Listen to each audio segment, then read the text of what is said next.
যখন জাতির দুর্যোগের সময় আসে তখন সিপিআইএম কেন্দ্রীয় কমিটির সদস্য সুজন চক্রবর্তী। সুজনদা, আজকে আপনাদের অবস্থান এখানে, এবং যদি কেউ দেখা না করে বলেছেন আপনারা রাতভর অবস্থান করবেন, কিসের জন্য?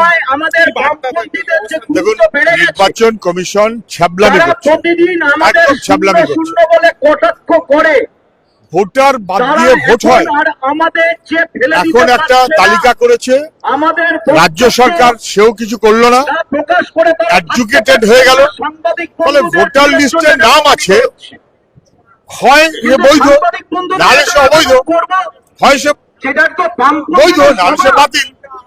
আন্ডার অ্যাডজুডিকেশন, তার মানে বিচারাধীন, বিচারাধীন আসামি করে রাখা হয়েছে মানুষকে। মানুষকে বিচারাধীন আসামি, যে কোর্ট বিচার করে দেবে আমি জীবন্ত কিনা, আমি ঠিক কিনা, আমি ভুল কিনা। মানে এটা কার্যত আন্ডার অ্যাডজুডিকেশন। এই স্ট্যাটাসে মানুষ চলতে পারে না, হয় বৈধ করুক আর না হলে বাতিল করুক। আন্ডার অ্যাডজুডিকেশন রেখে বিচারাধীন করে এই আসামের মতন সন্দেহজনক করে ডিভোটারের স্ট্যাটাস, এটা কার্যত মানুষ মেনে নেবে না।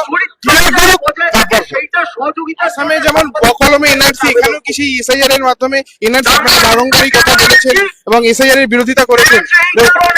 এনআরসি আইনটা বদল ঠদল করে, মানে নাগরিকত্বের আইনটা এমন করছে যেখানে মানুষের অধিকার, একটা মানুষ যদি থাকেন তিনি নাগরিকত্ব বটে, আকাশে ঝুলে আছেন তারা, আমি নাগরিকত্ব দেবো কি দেবো না তা তোমার আইন অনুযায়ী করো।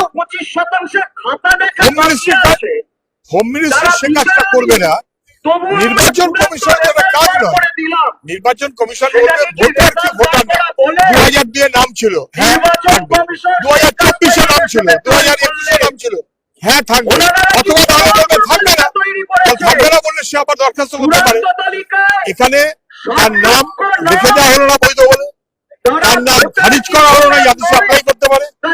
আন্ডার অ্যাডজুডিকেশন, বিচারাধীন করে বলি প্রদত্ত করে দাঁড় করিয়ে রাখলো। এটা কখনো হয় না। আসামের মানুষের উপরে চূড়ান্ত হেনস্থা হচ্ছে, অমানবিক কাজ হচ্ছে এখানে, সেই কাজ করতে দেব না। এই ভিডিওটিকে লাইক করুন, আপনার গুরুত্বপূর্ণ মতামত কমেন্টের মাধ্যমে আমাদের জানান এবং আমাদের চ্যানেলের ভিডিও সবার আগে দেখার জন্য ইউটিউবে গণশক্তিকে সাবস্ক্রাইব করুন, ফেসবুকে ফলো করুন এবং শেয়ার করুন আপনার পরিচিতদের মধ্যে। আমাদের চ্যানেলে আপলোড হওয়া ভিডিও নোটিফিকেশন পেতে বেল আইকনটি ক্লিক করতে ভুলবেন না।